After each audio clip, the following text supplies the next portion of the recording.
यहाँ की है, किसके यहाँ की है, किसके यहाँ की है। और पत्रिका देखने के बाद तुम्हारा जिससे ज्यादा प्रेम होगा तुम उसी के घर की शादी में जाओ। भले 10 पत्रिका पढ़ी हो, 8 पत्रिका पढ़ी हो, 5 पत्रिका पढ़ी हो, 10-12 पत्रिका पढ़ी हो, पर जिससे ज्यादा प्रेम होता है व्यक्ति उसी के घर की शादी में जाता है। उसी तरह कुबरेश्वर बाबा की धरा पर रुद्राक्ष महोत्सव में वही आता है जिसका मेरे बाबा से प्रेम होता है।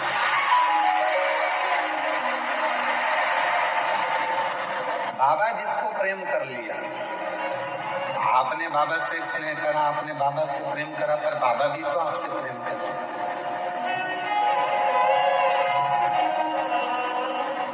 बाबा भी तो आपसे स्नेह करे।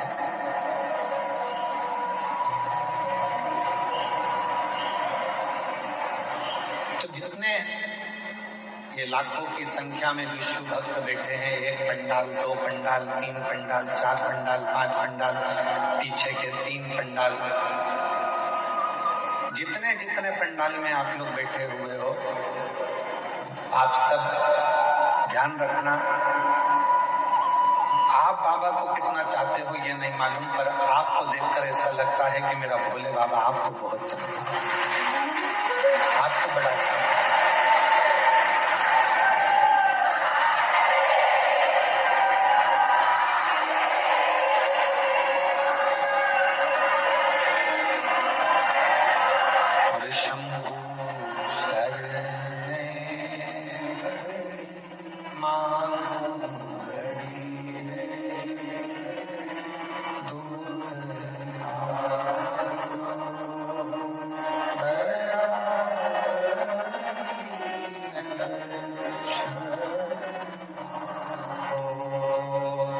शंभु शरणे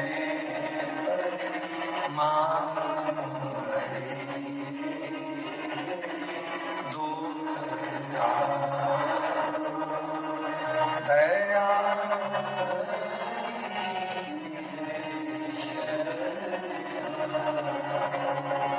शिव आपसे प्रेम करते हैं, भगवान औघड़दानी आपसे स्नेह करते हैं।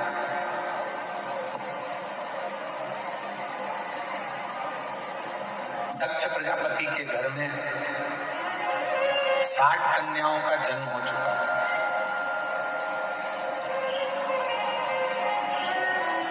राजा दक्ष प्रजापति के घर में जब 60 लड़कियों का जन्म हो गया, 60 कन्याओं का जन्म हो गया, 60 कन्या के जन्म के बाद भी दक्ष प्रजापति ने भगवान मां जगतजननी दुर्गा भवानी से प्रार्थना कर एक कन्या को और मांगा।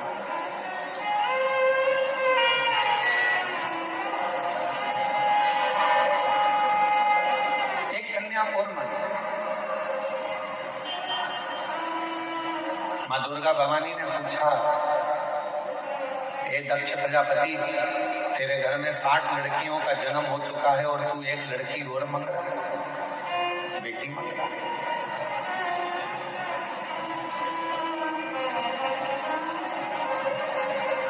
अभी हम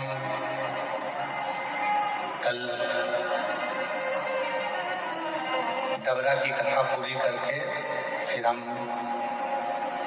छतरपुर के बागेश्वर धाम गए थे। वहां पर भाई श्री रमेश भाई जी ओझा जी ने, पूज्य भाई श्री ने बड़ी सुंदर बात है। पूज्य भाई श्री ने कहा, जैसे अपन कहीं दान देते हैं और दान देने के बाद रसीद लेते हैं,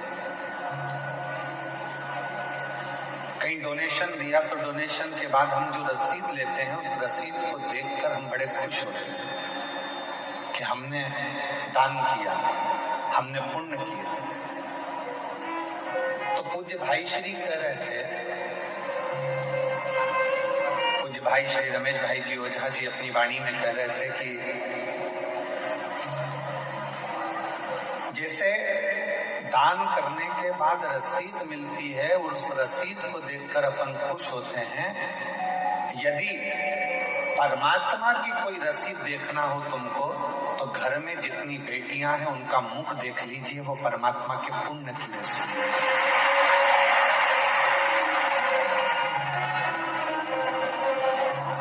वो परमात्मा के पुण्य की रसीद है। घर में यदि एक बेटी का जन्म हो जाए तो समझ लेना कि उस भोलेनाथ ने तुम्हारे घर में एक रसीद सिग्नेचर कर दे दी है। ये रसीद ही कन्यादान करने के बाद तुम्हें पार लगा देगी, वो रसीद।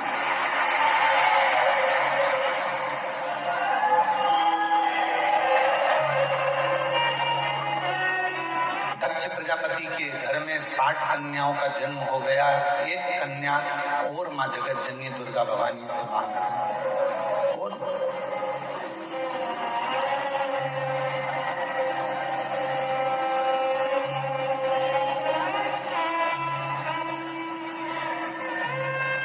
मां जगत जननी दुर्गा भवानी मां, हमारे घर में एक लड़की और हो जाए, एक बेटी और जन्म ले ले, एक बेटी का जन्म और हो जाए।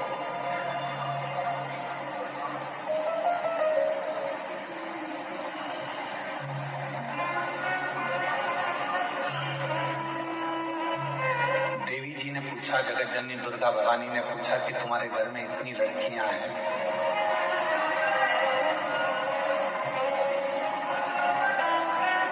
की आवाज कर ध्यान दे, तुम्हारे घर में इतनी बेटियां हैं, तुम्हारे घर में इतनी लड़कियां हैं, तो तुम्हें और लड़की की क्या जरूरत है? तो दक्ष प्रजापति ने मां जगत जननी दुर्गा भवानी से कहा, मां, एक कन्यादान करने पर हजारों अश्वमेध यज्ञ का फल प्राप्त हो जाता है। 2 कन्यादान करने पर सोम यज्ञ का फल प्राप्त हो जाता है।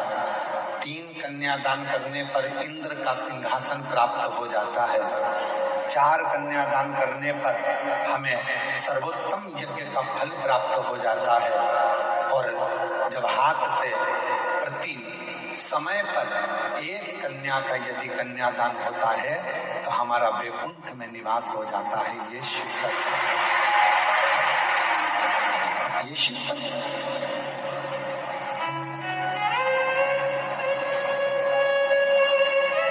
एक बेटी और दे दो।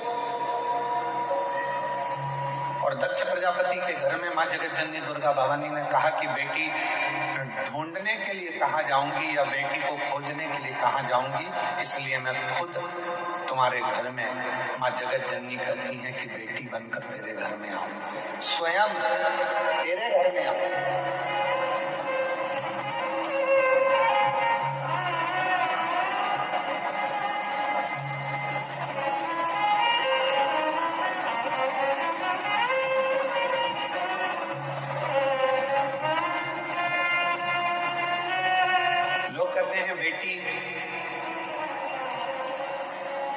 घर में जन्म ले ली।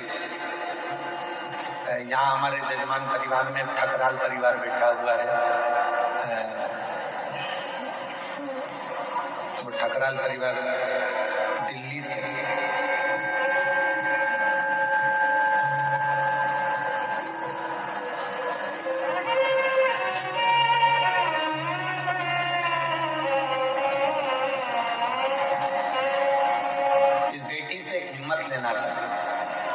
कहा बेटी है बेटा, ये बेटी है।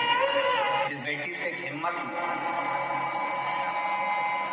एक कथा का यजमान पद ग्रहण करने के बाद में जब यहाँ से जाती है तो बाबा से कहकर जाती है कि दूसरे फिर जजमान बनने के लिए तुझे व्यवस्था करना है और ऐसी व्यवस्था करना है कि मैं अपने माँ बाप को कुबेरेश्वर धाम पर आकर यजमान पद ग्रहण करा। नौकरी कर कल एक डबरा के अधिकारी जी ने प्रश्न किया डबरा में, पूर्व गृह मंत्री श्री नरोत्तम मिश्रा जी के यहाँ कथा चल रही थी, तो वहां एक अधिकारी ने वहां के अच्छे अधिकारी ने एक प्रश्न किया कि गुरुजी, कथा बहुत होती हैं, पर आप जब शिव पुराण की कथा करते हैं तो ये आपकी कथा में बहुत सारी माताएं आती हैं, इसका कारण क्या है?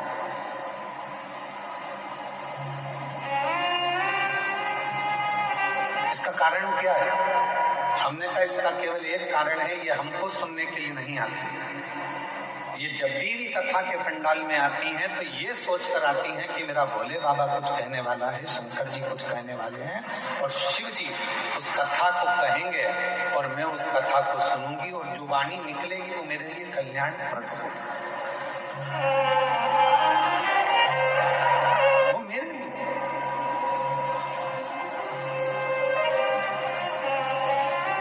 एक लड़की की सर्विस नहीं लग रही थी, एक माँ बाप पत्र है,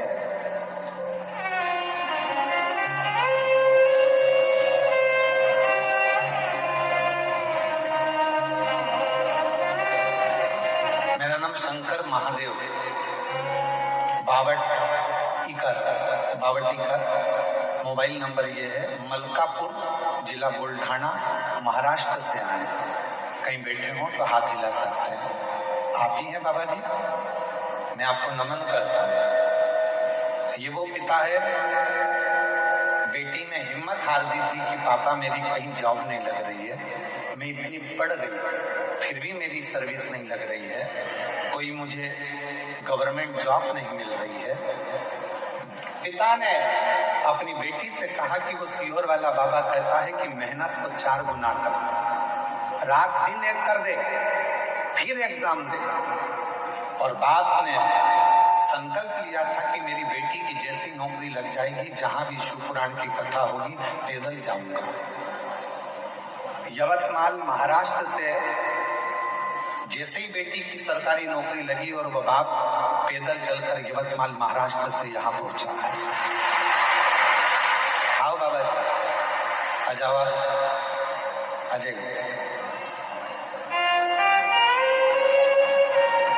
मलकापुर, जिला बुल्ढाना, महाराष्ट्र से पैदल चलकर आए, और आज से नहीं निकले हैं, कम से कम 10 दिन 15 दिन पहले के निकले हैं। धीरे धीरे धीरे धीरे शिव का नाम लेते लेते, शंकर का गुणगान करते करते करते करते यहाँ तक पहुंचे। विश्वास,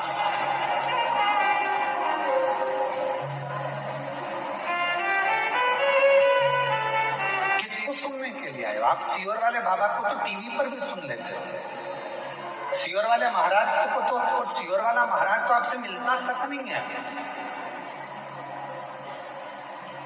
इसीलिए आप लोग कथा के मंडप में भी आते हो, कुबेरेश्वर धाम पर आरती होती है तो उसमें सम्मिलित हो जाते हो कि किसी न किसी रूप में दृष्टि तो पड़ जाएगी, मिल तो जाएंगे, देख तो लेंगे।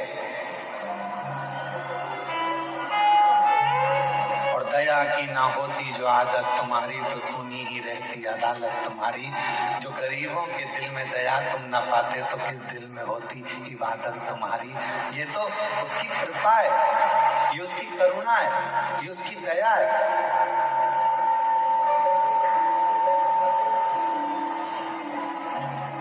ये शिव की उदारता है। एक बेटी तुम्हारे घर में यदि है और उस परमात्मा से कहना, और फिर निवेदन करो मेरी जीजियों, बेटे के जन्मदिन पर तुम फटाके फोड़ो चाहे ना फोड़ो, बेटे के जन्मदिन पर तुम नगाड़े बजाओ चाहे ना बजाओ, और बेटी तुम्हारे घर में जन्म ले तो उस दिन खूब खुशियां मनाना कि मेरे घर में मेरे परमात्मा ने एक बेटी को भेज दिया।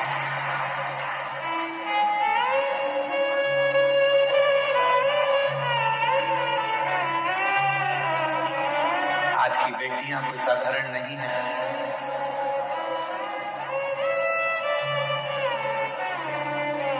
जो भारत की भूमि के लिए तत्पर आगे बढ़कर मिसाइलों को दागती है, और भारत की एक बेटी पूरे पाकिस्तान को हिलाकर आ जाती है, ये वो भारत की भूमि है, ये वो भारत की भूमि है। भारत की भूमि पर बेटियों का सम्मान है, जिस भारत की भूमि पर बेटियों का आदर है, जिस भारत की भूमि पर बेटी को कन्या रूपी रतन कहा जाता है, जिस भारत की भूमि पर बेटी को हमारे यहाँ एक माणिक रतन कहा जाता है, जिस भारत की भूमि पर बेटी को सम्मानता का भाव दिया जाता है, ये वो भारत की भूमि है।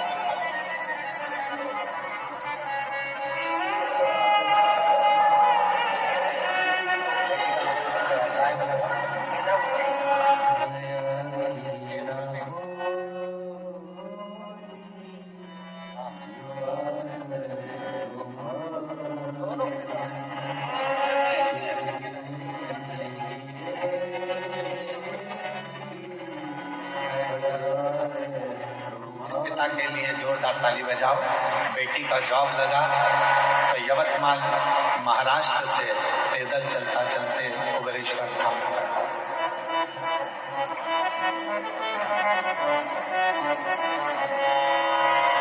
और कितनी बेटियां बैठी हैं यहाँ पर, ढेरों।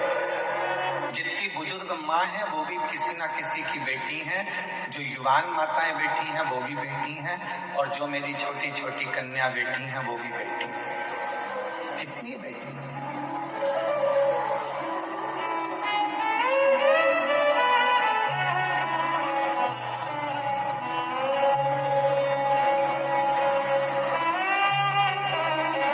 अभी भोपाल में एक सम्मेलन था, उस सम्मेलन में हम गए थे, तो उसमें हमसे पूछा गया कि आप राष्ट्र को अगर उज्जवल देखना चाहते हैं तो क्या देखना चाहते हैं?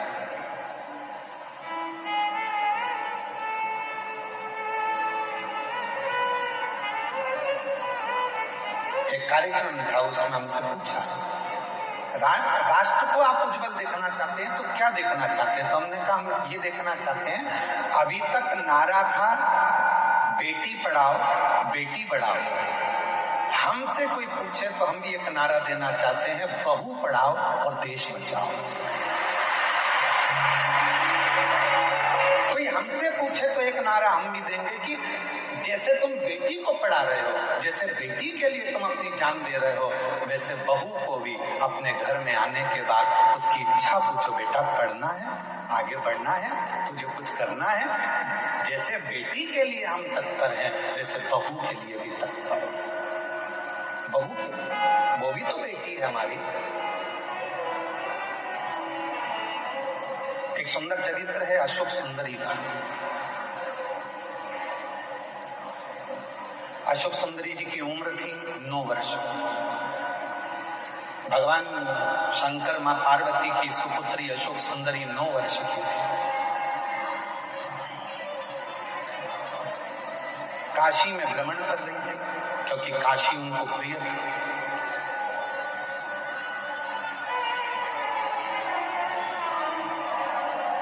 अशोक सुंदरी जी को काशी बड़ा प्रिय था। काशी में रह रही थी, काशी में भ्रमण कर रही थी, और भ्रमण करते करते काशी की धरा पर अशोक सुंदरी एक दिन बाबा विश्वनाथ जी के पास में पहुंच गए, अपने पिताजी के पास। जब जाकर देखा तो पिताजी तो तप साधना में लीन थे। अशोक सुंदरी ने देखा कि पिताजी तो तप साधना में लीन है, अब मैं किसके पास जाऊं? तो अशोक सुंदरी फिर दौड़ लगाई, अपनी मां को खोजने लगी, माता पार्वती को। उस समय पर मां जगतजननी जगदम्बा अम्बा माता पार्वती मैया असुरों का संहार करने के लिए गई थी। मां जगतजननी को ढूंढ, पार्वती जी मिलती नहीं। अशोक सुंदरी आखिरी में ढूंढते ढूंढते श्री गणेश जी महाराज के पास में गई, गणेश जी भी नहीं मिले। षडानंद कार्तिकेय जी के पास गई, षडानंद कार्तिकेय भी नहीं मिले।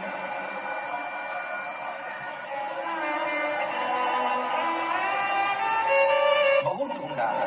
अशोक सुंदरी जी ने, ना पिताजी मिल रहे हैं, ना माँ मिल रही है, ना गणेश जी मिल रहे हैं, ना कार्तिकेय जी मिल रहे हैं।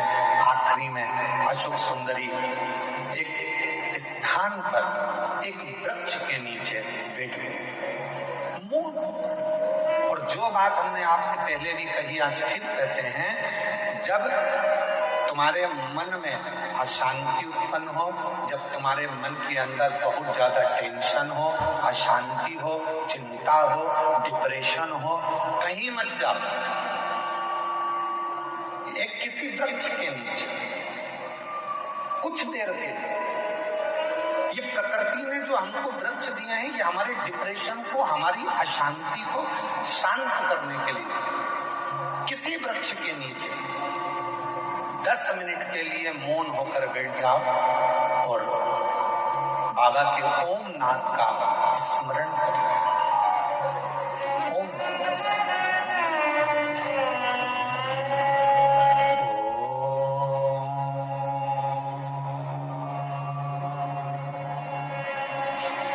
जब हम ओम नाद का स्मरण करते हैं किसी वृक्ष के नीचे बैठकर, तो प्रकृति के देव भगवान देवाधिदेव महादेव हमारे ऊपर दृष्टि देते हैं, हमें देखते हैं। शिव महापुराण की कथा में लिखा है, गर्ग संहिता में लिखा है, पद्म पुराण में लिखा है, नर्मदा पुराण में लिखा है, स्कंद पुराण के रेवा खंड में लिखा है, जो पुण्य नदी के तट पर भजन करने में मिलता है, जो पुण्य तीर्थ में जाकर भजन करने में मिलता है, जो पुण्य घर से बाहर निकलकर भजन करने में मिलता है, वो पुण्य एक वृक्ष के नीचे बैठकर ओम का नाद करने से तुरंत प्राप्त होता है। पुण्य प्राप्त होता है।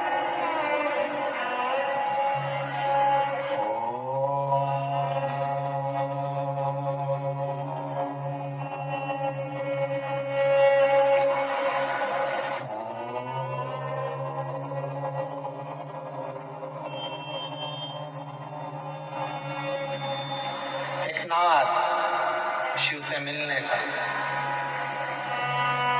आप भी एक बार उच्चारण करिए, अपने नेत्र को धीरे धीरे बंद कर कर, पीठ को एकदम सीधा कर कर,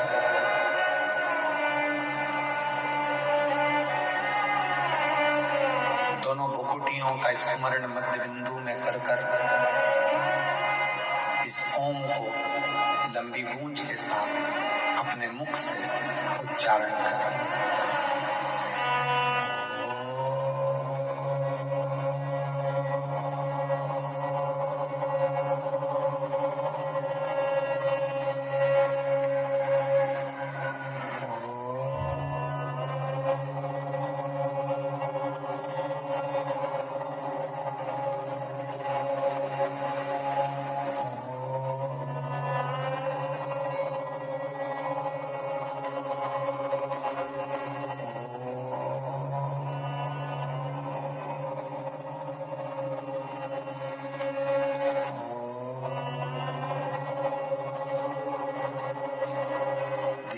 नेत्रों को खोलिए,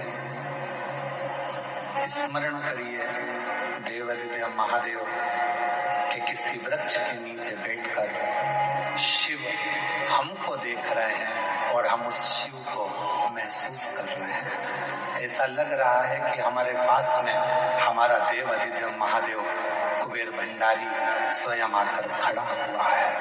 वो नाद अशोक सुंदरी ने ओम का उच्चारण किया, अशोक सुंदरी ने नाद किया ओम का। शिव पुराण की विद्येश्वर संहिता कहती है, स्कंद पुराण का रेवा खंड कहता है, किसी वृक्ष के नीचे बैठकर जब हम लंबी श्वास लेकर ओम का उच्चारण करते हैं तो महादेव हमको देखते जरूर हैं। और वही हुआ, जैसे ही अशोक सुंदरी ने काशी में बैठकर ओम नाद करना प्रारंभ करा, शिव जी की दृष्टि पड़ी तो इतने में भगवान शंकर तो तप में लीन थे और अशोक सुंदरी उनको महसूस कर रही है कि मेरे पिता हैं।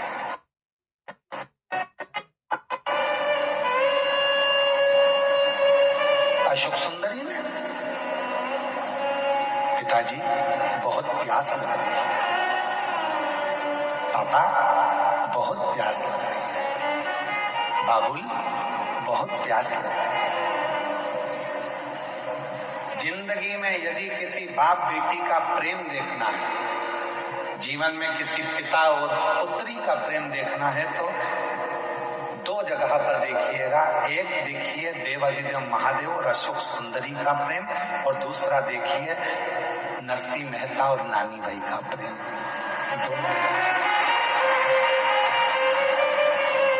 संबंध क्या है, रिश्ते क्या है, नाते क्या है, एक बाप और बेटी का स्नेह क्या होता है, ये शिव पुराण बता सकता है। एक बाप और बेटी का स्नेह क्या होता है, ये शिव पुराण बता सकता है।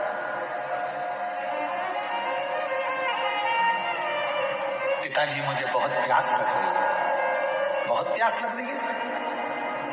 पिताजी तो तप में लीन थे, कुछ बोले नहीं, बस प्रकट हो गए, बोले कुछ नहीं, केवल प्रकट में। बहुत तेज प्यास लग रही है पिताजी कुछ नहीं बोले। थोड़ी देर बाद अशोक सुंदरी ने देखा कि मेरे पिताजी की जटा में से टप टप टप टप करते हुए जल बह रहा था।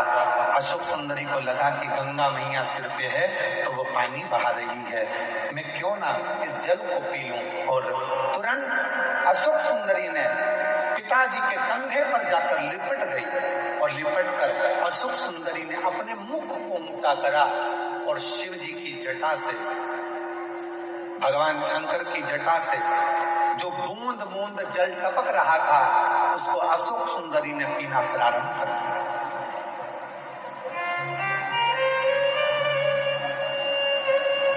तीन बूंद मुख में गई, चौथी बूंद मुख में गई, पांचवी बूंद मुख में गई, छठी बूंद मुख में गई, और सातवीं बूंद जैसे ही मुख में जा रही थी, इतने में मां जगत जननी जगदम्बा अम्बा दौड़कर सिंह पर चढ़कर अपनी बेटी के पास दौड़कर आ रही थी।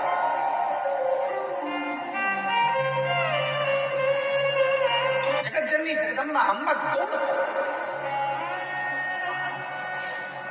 सुंदरी सुंदरी सुंदरी सुंदरी अशोक सुंदरी सुंदरी सुंदरी, क्या शिवजी ने देखा कि पार्वती जी इतनी जल्दीबाजी में कहां से आ गई। तो पार्वती जी को देखकर शंकर भगवान तुरंत पूछा, क्या हो गया पार्वती, जो तुम इतनी चिल्लाती चिल्लाती अशोक सुंदरी सुंदरी सुंदरी अशोक सुंदरी सुंदरी सुंदरी अशोक सुंदरी करती हुई आ रही हो, क्या हुआ।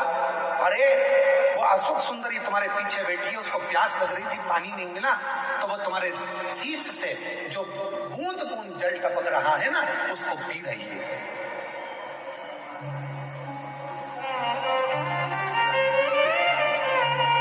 पार्वती जी बोली, वो बूंद बूंद जल को पी रही है। शिवजी बोले, तो गंगा ने तो जल नहीं टपकाया, गंगा ने तो एक बूंद जल नीचे नहीं गिराया।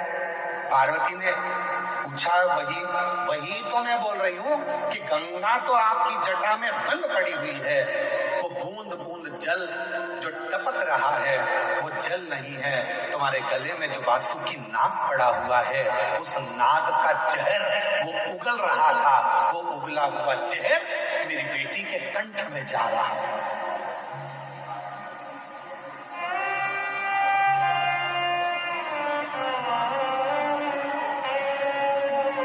वो बासुकी नाग का उगला हुआ जहर मेरी बेटी के कंठ में जा रहा है,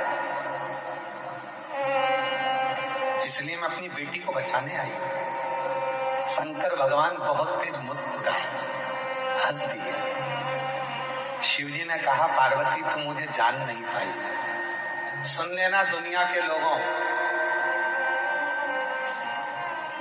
जो शिवजी पे चढ़े हुए जल का पानी पीने के लिए मना करते हैं, जल पीने का मना करते हैं, उनके लिए कथा प्रेरणा है।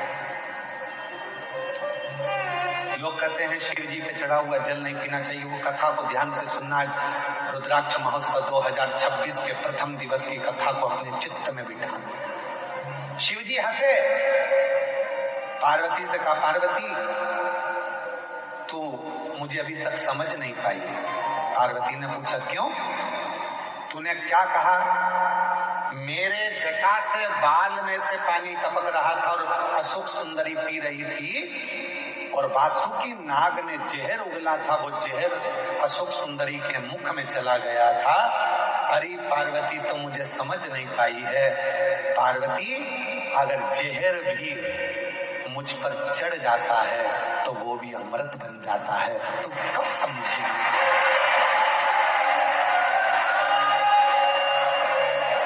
दुनिया के लोग कहते हैं शिव जी पे चढ़ा हुआ जल नहीं पीना चाहिए। उनके लिए यह अशोक सुंदरी और काशी का संवाद कहता है कि शंकर भगवान के जटा में गले पर कालिया विष अपना वासुकी नाग अपना विष उगल रहा था और वो विष जटा में से टपक रहा था, जिनको अशोक सुंदरी ने पी लिया था। पार्वती तू मुझे समझी नहीं है। पार्वती, एक बेल पत्र मुझ पर चढ़ती है तो वो औषधि बन जाती है, एक दुर्वा मुझ पर चढ़ती है तो वो औषधि बन जाती है, एक बेर मुझ पर चढ़ता है तो औषधि बन जाती है, एक चावल का दाना मुझ पर चढ़ता है धान्य, वो औषधि बन जाती है। अरे पार्वती, जो जल मुझ पर चढ़ता है वो भले कैसा भी हो, वो मेरे ऊपर चढ़कर गंगा जल जैसी औषधि बनकर सुख प्रदान कर देता है, औषधि देता है। अब दुनिया के लोग बोलते हैं कि गुरुजी जल नहीं पीना चाहिए, तो दुनिया के लोग तो ये भी कहते हैं कि जल मत पियो, भले मदिरा पी लो।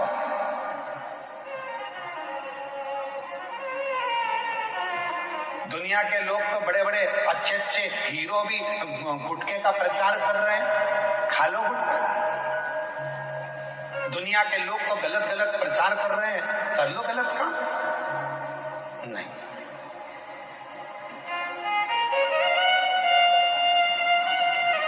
शिव कथा कर रही है।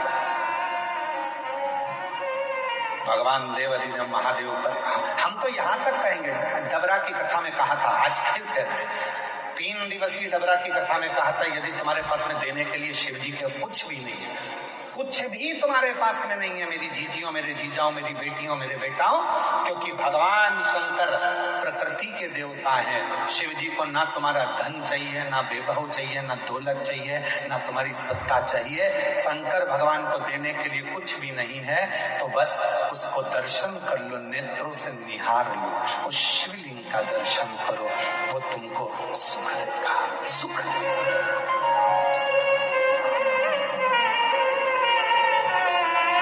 जब हम रात्रि को यहाँ पर पहुंचे तो रात्रि में यहाँ पर आए तो एक माता जी ने एक पर्ची लिख के दरवाजे में सरका दी, तुम ऐसा मत करना। एक माता जी ने पर्ची लिखी और दरवाजे में सरका दी।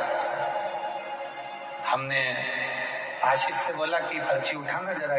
आए थे, बस अंदर गए, प्रवेश करा और कमरे में जैसे पहुंचे तो पर्ची पड़ी थी। हमने उस पर्ची को पढ़ा तो उस पर्ची में हमने कहा आशीष जरा पर्ची उठाओ। पर्ची उठाई तो उसमें लिखा था कि कंकर शंकर शिला के हम जल नहीं चढ़ा पाएंगे, तो हम दूर बैठ के भगवान की पूजन करें, आराधना करें, चलेगा। हमारा निवेदन है, लाइक चाहते हो तो डीपी के पास जाने की जरूरत नहीं है, कनेक्शन तुम्हारे पास में है। तुम जहां बैठकर कंकर शंकर की धरा पर उस शिव को याद करोगे, वो वहीं आकर दर्शन देगा।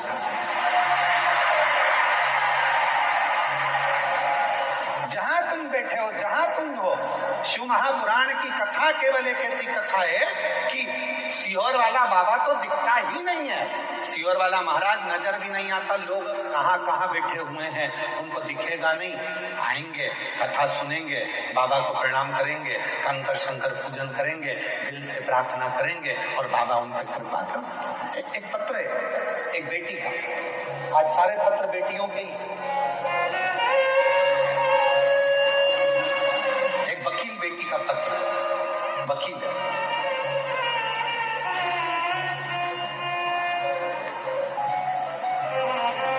मैं सरोज परिहार जोधपुर राजस्थान से आई हूँ। कहीं बैठी हो सरोज जी परिहार, आप ही हैं? ऐसा हाथ हिला दो एक बार वापिस जी। आ जाइए, बेलपत्र लेकर जाइए। मैं सरोज परिहार जोधपुर राजस्थान की निवासी हूँ। मेरा मोबाइल नंबर ये है। मैं और मेरी ननद बाईसा आपकी कथा वर्ष 2019 से सुन रही हूँ। हम दोनों पिछले 5 सालों से लगातार रुद्राक्ष अभिषेक में यहाँ रुद्राक्ष महोत्सव में आते हैं। ऐसा कोई साल नहीं गया जिस साल मुझे मेरे भोलेनाथ ने नहीं दिया। रुद्राक्ष महोत्सव कर कर जाती हूँ और 3 से 4 महीने में बाबा मुझे कुछ ना कुछ देता जरूर है। 5 साल से रुद्राक्ष महोत्सव में आ रही हूँ, 5 साल से लगातार रुद्राक्ष महोत्सव अटेंड करती हूँ, सुनती हूँ। गुरुजी, आपकी कथा बहुत दूर दूर होती है, सीहोर हमारे नजदीक पड़ जाता है। हम लोगों के भाग्य हैं जो साल में 2 कथा गुरु पूर्णिमा की और रुद्राक्ष महोत्सव की मिल जाती है, तो हमारे तो पंडाल की कथा पूरी हो जाती है। गुरुदेव, मेरी 2 बेटियां हैं। छोटी बेटी, बड़ी बेटी का 7 में विवाह हुआ दोनों का, छोटी का भी, बड़ी का। पर छोटी बेटी का ससुराल सही नहीं होने की वजह से उसको तलाक हो गया। उन लोगों ने बेटी के बारे में गलत उठाना चालू करा कि इसकी बच्चेदानी नहीं है, बच्चादानी खराब है, बच्चादानी है ही नहीं। ऐसी अफवाह उड़ाई कि बेटी दिन भर रोती थी। गुरुदेव, 2018 में मेरी बेटी की शादी दूसरी करा दी। मेरी बेटी वकील थी पर प्राइवेट, सरकारी नहीं। 2018 में शादी हुई और बेटी ने कहा, माँ, डॉक्टर के हिसाब से ऐसा लगता है कि मैं माँ नहीं बन सकती, क्या करूं? मैं अपनी बेटी को लेकर यहाँ आ गया और कथा सुनवाई बेटी को। कथा सुनने के बाद जब बेटी पहली बार यहाँ से गई, उसका गर्भ ठेर गया। पर ना जाने ऐसा क्या हुआ कि बेटी का जो बच्चा हुआ वो शांत हो गया। बेटी फिर टूट गई। मेरे से कहा, माँ, मैं वापिस अभी नहीं जाऊंगी क्योंकि मेरा मन बड़ा दुखी है। तो मैंने अपनी बेटी से कहा, उसने तुझे पुत्र दिया था, उसने ले लिया, क्यों चिंता करती है, चल कथा में। बेटी को वापिस कथा में लेकर आई और बाबा की ऐसी कृपा हुई कि बेटी जब दूसरी बार कथा से गई तो वो सरकारी वकील बन गई।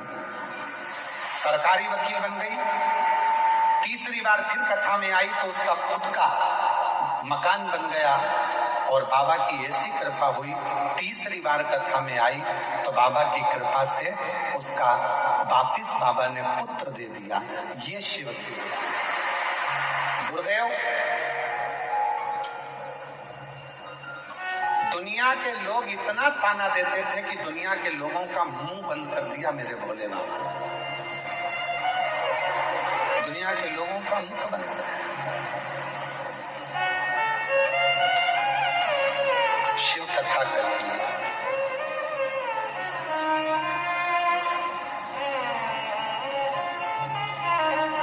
हमने, हमारा जो बच्चा हुआ है, बेटी का लड़का, उसका नाम दुनिया बहुत सारे महाराजों ने बताया, इससे नाम रखना, उससे नाम रखना, पर हमने तो सीहोर वाले कुबेरेश्वर बाबा के नाम पे ही उसका नाम कुबेर सिंह सोलंकी रखा है। हमने उसका नाम कुबेर सिंह।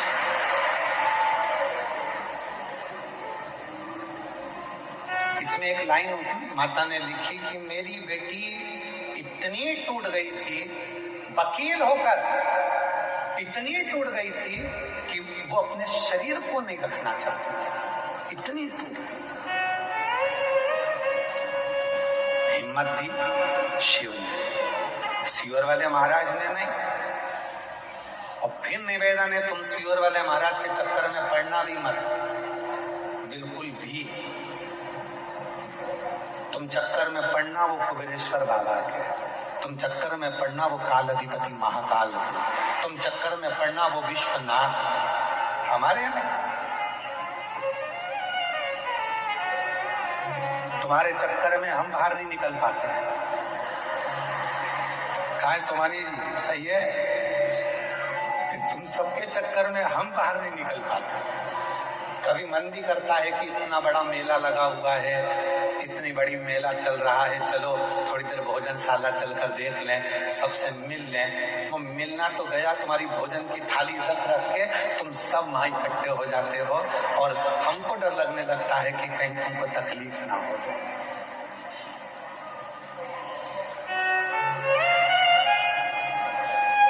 उसके चक्कर में हम तो बाबा के भरोसे।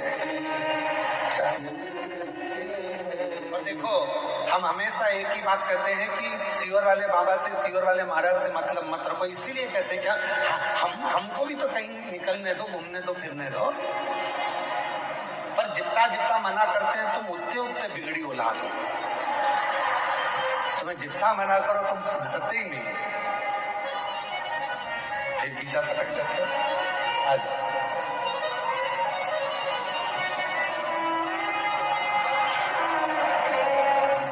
बाबा ने हमको चलना सिखाया, बाबा ने रोते नहीं, रोते नहीं, आंसू बचो, रोते नहीं, आंसू बचो,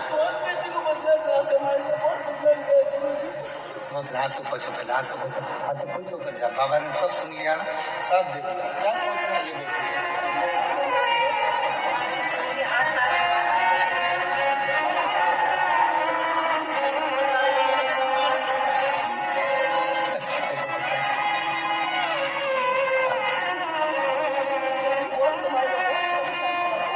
आंसू पोछो, आंसू पोछो, अच्छा खुश होके जाओ, बाबा ने सब दे दिया ना, तो अब क्या सोच रहा हूँ।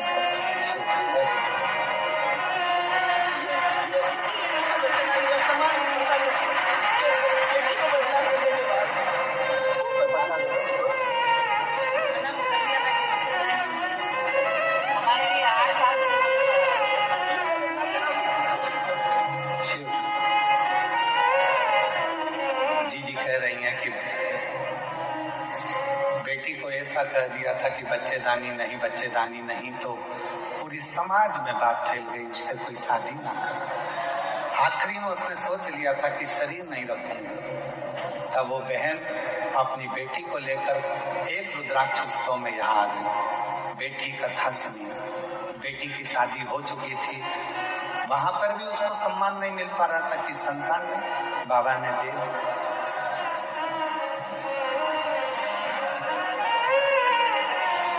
आवाज नहीं आ रही क्या? शिव के पास शंकर जी की करुणा जब होती है तो अपने आप सब कार्य होता है। इसीलिए आप लोगों से फिर कहते हैं, ऐसे दयालु नाथ से रिश्ता मेरी जीजियों, जितनी मेरी जीजी जीजा हैं, जितनी स्तुति हम करें उतनी स्तुति आपको करना है। हम भी बोले और तुम भी बोलो साथ में, तुम्हारी आवाज और हमारी आवाज दोनों मिले तो आनंद। ऐसे रिश्ता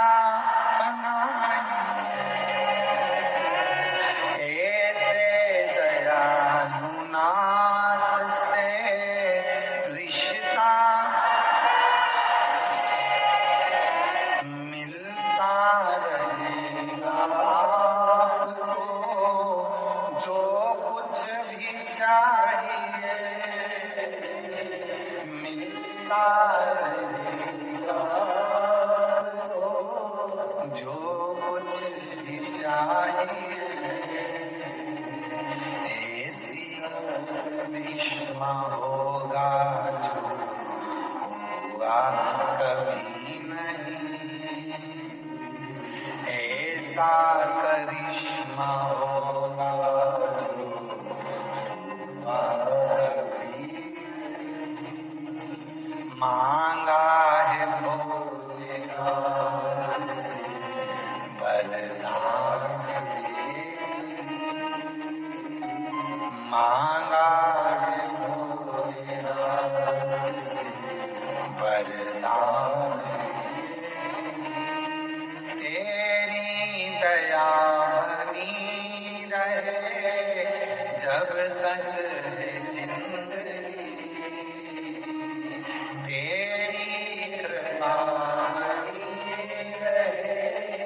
जब तक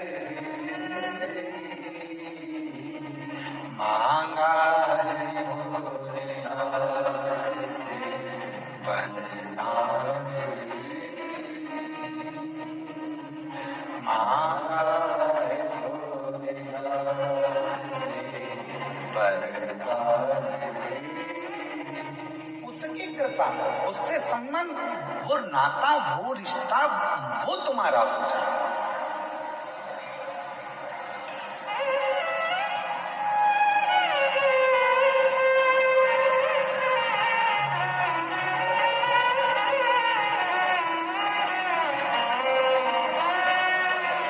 तीन चीजें हो सकता है लोगों को बुरा लग जाए, बोल दें जम के तो बोलो, संभाल लोगे, ठीक है।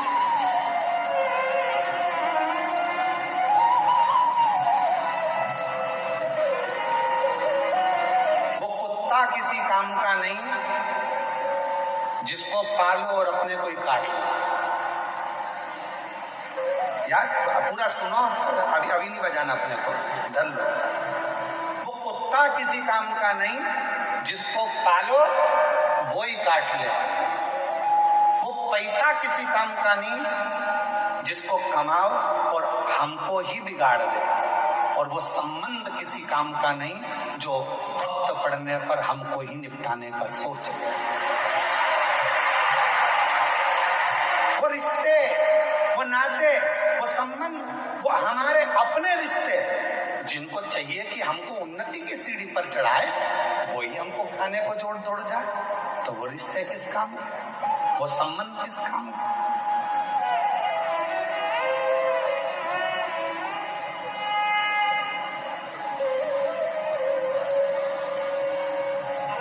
हमारे देवर जी तो बहुत अच्छे हैं, पर हमारी देवरानी ने हमारे देवर को कब्जे में करके रखा, रिश्ते खत्म कर दिए। अब उनका दोनों का अच्छा प्रेम भाव है, पति पत्नी का, तुम्हें भड़काने की जरूरत क्या है, आग डालने की, घी डालने की, ये उनके कहने पे चलते। वो रिश्ते बेकार, वो रिश्ता किसी काम का नहीं है, वो रिश्तेदार किसी काम के नहीं है जो वक्त पड़ने पर साथ देने की जगह तुम्हारे को ही काटने का, तुमको ही निपटाने की सोच, वो किसी काम की। शिव महापुराण की कथा कहती है, भगवान शंकर का चरित्र कहता है, माँ भगवान दक्ष प्रजापति ने माँ जगत जननी दुर्गा भवानी से एक बेटी मांगी और बेटी मांगने पर उन्होंने कहा कि माँ एक बेटी और हो जाए।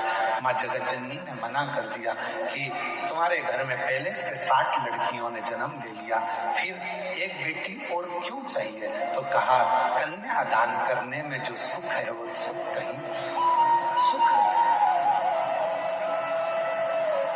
वो सुख कहीं।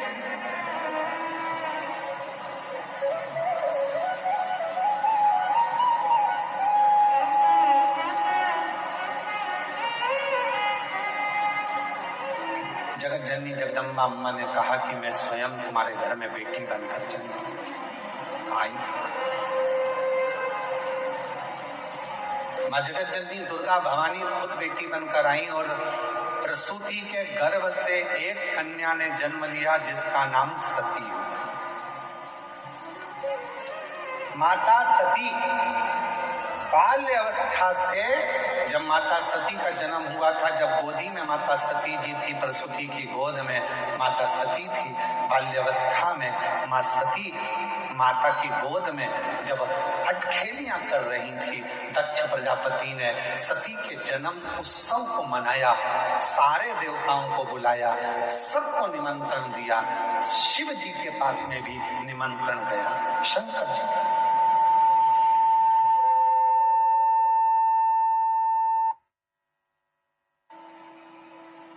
निमंत्रण सबके पास गया।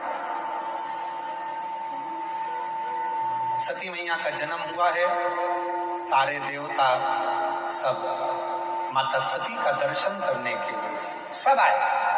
सती मैया अपनी अटखेलियां में लगी हुई थी, छोटी सी थी, गोदी में पड़ी हुई थी, गोदी में खेल रही थी, माँ की गोद में माता सती खेल रही। किसी देवता को माँ सती ने नहीं देखा, अपनी खेल लिया करें। भगवान नारायण भी आए, लक्ष्मी जी भी आई, ब्रह्मा जी भी आए, ब्रह्मणी भी आई, इंद्र भी आए, इंद्राणी भी आई, गरुण भी आए, वरुण भी आए, सारे 33 कोटि देवता आए। तब तक माता सती ने किसी को नहीं देखा, पर जैसे ही भगवान देव अधिदेव महादेव सती मैया के सामने जैसे ही पहुंचे, गोदी में सती सोई थी, प्रसूति की गोद में सती सोई थी, और सती जैसे ही शिवाय, सती का ध्यान शंकर भगवान पर टिक गया। जैसे शंकर की कथा सुनने वाले, शिव महापुराण की कथा सुनने वाले कैसे होते हैं? कथा चालू होती है और एकदम साइलेंट, किसी की आवाज नहीं आती है। पड़ोसन बोले भी तो ये कौन ही मार देती, चुप। और पूरा इतनी संख्या में 2 माताओं को एक कमरे में बिठा दो तो इनकी बात खत्म नहीं होती है। और तुम लाखों की संख्या में बैठे हो, और मेरी जीजियां, मेरे जीजा, मेरी बेटियां, बेटे, मेरे बुजुर्ग माँ बाप पूरी कथा के पंडाल में बैठे हैं, पर किसी एक की आवाज नहीं, एकदम चुप होकर। वो कहीं का बोल भी दे तो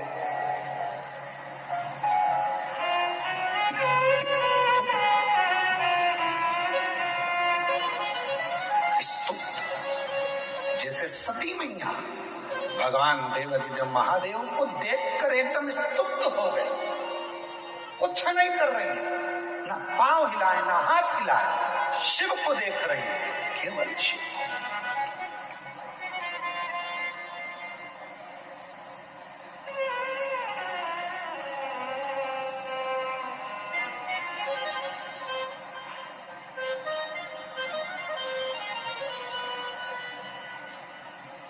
और भगवान देव अधिदेव महादेव ने सती को देखा, दक्ष प्रजापति को बुलाया और बुलाकर कहा, दक्ष प्रजापति जी, इस सती, ये मेरी जगत जननी जगदम्बा अम्बा तुम्हारे घर में आई है।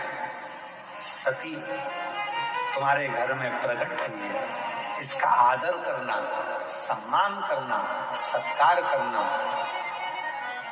जिस घर में बेटी का अपमान होता है, जिस घर में बेटी का आदर नहीं होता है, जिस घर में बेटी का सत्कार नहीं होता है, एक दिन वो घर में धीरे धीरे लक्ष्मी, संपदा, वैभव समाप्त होते चले जाता है। आदर बेटी का आदर। और आपका पूरी कथा को उठाकर देख लीजिए, दक्ष प्रजापति ने ना सती का सम्मान करा, ना सती जी के पति का सम्मान करा, ना सती का आदर करा, ना सत्कार करा। आखिरी में हुआ क्या? दक्ष प्रजापति का सिर कट गया और बकरे का मुख लग गया। सम्मान दो।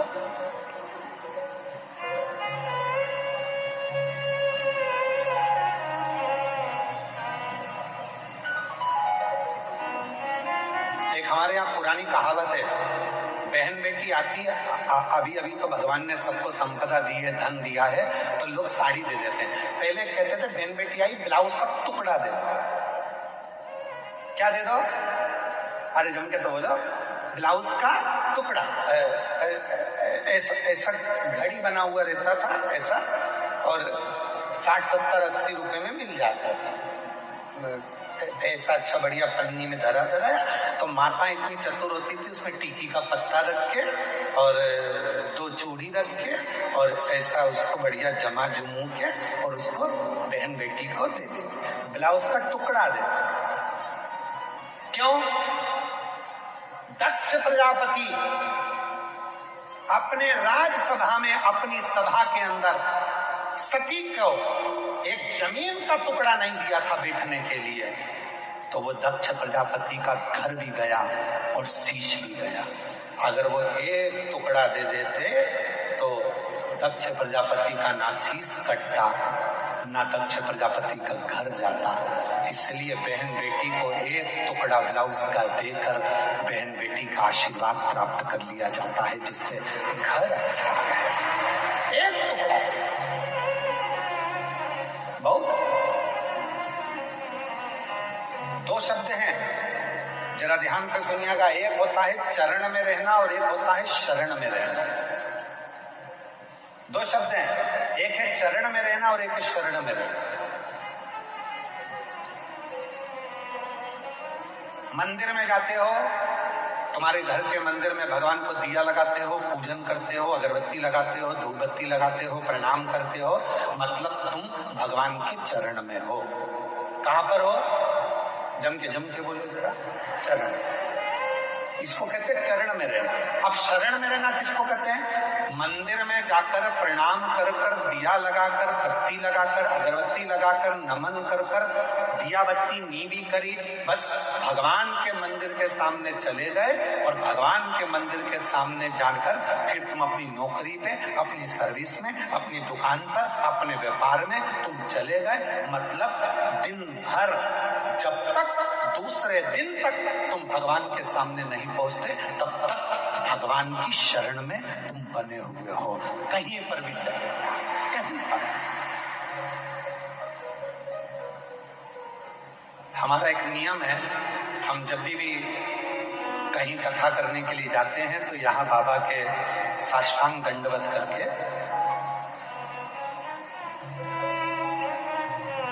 बाहर तो हम ज्यादा निकलते नहीं है तुम्हारे चक्कर में, क्योंकि हम दंडवत करें तुम हमारे ऊपर दंडवत कर दो। तो दरवाजा लगा रहता है और हम वहीं से दंडवत करके और वहां की धूल को, मिट्टी को शरीर से अच्छा मल के लगाकर और कथा करने के लिए चले जाते हैं। क्यों?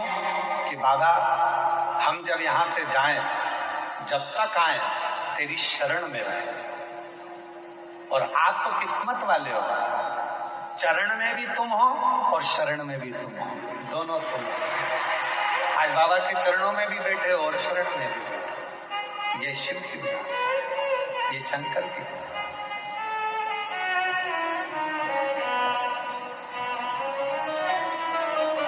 इसलिए शिव महापुराण की कथा वर्णन कर रही है महाराज। कुबेर भंडारी से मिलना बड़ा जरूरी, होर वाले से मिलना बड़ा जरूरी, मिलना बड़ा जरूरी, हाँ मिलना बड़ा जरूरी,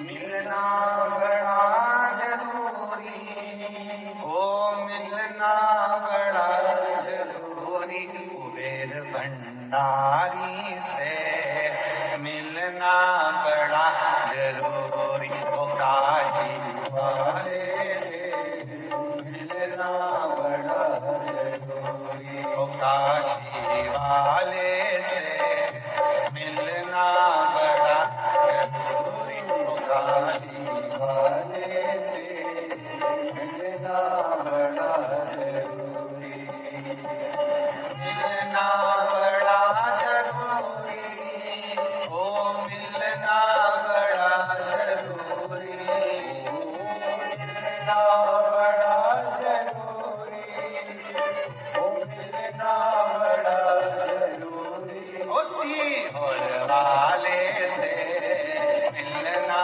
बड़ा जरूरी, ओ सीहोर वाले से मिलना बड़ा जरूरी, ओ काशी वाले से मिलना बड़ा जरूरी, ओ उज्जैन वाले से मिलना बड़ा जरूरी।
चमेली चरणों में बिछ जाती, जो मैं होती बेला चमेली चरणों में बिछ जाती। बनस्पति में हवा का झोंका, बनस्पति में हवा का झोंका, बनस्पति में हवा का झोंका, बनस्पति में हवा का झोंका। ये मेरी मजबूरी काशी वाले से मिलना बड़ा जरूरी, काशी वाले से मिलना बड़ा जरूरी, डमरू वाले से मिलना बड़ा जरूरी, डमरू वाले से मिलना बड़ा जरूरी, वो मिलना बड़ा जरूरी, मिलना बड़ा जरूरी, वो मिलना बड़ा जरूरी, मिलना बड़ा जरूरी, काशी वाले से मिलना बड़ा जरूरी, काशी वाले से मिलना बड़ा जरूरी।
जो मैं होती कारी बदरिया चम चम नीर पाती, जो मैं होती कारी बदरिया चम चम नीर पाती, गरज गरज के बरस बरस के तुमको नित नहलाती, गरज गरज के बरस बरस के तुमको नित नहलाती। बनस्पति में कारी बदरिया, बनस्पति में कारी बदरिया, बनस्पति में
तेरा पता जानती कतल के निज पाती सब रश्कन को संग में लेकर तुमसे मिलने आती सब रश्कन को संग में लेकर तुमसे मिलने आती पता तेरा मेरे पास नहीं है पता तेरा मेरा पास नहीं है पता मेरा तेरे पास नहीं है पता मेरा तेरे पास नहीं है ये मेरी मजबूरी वाले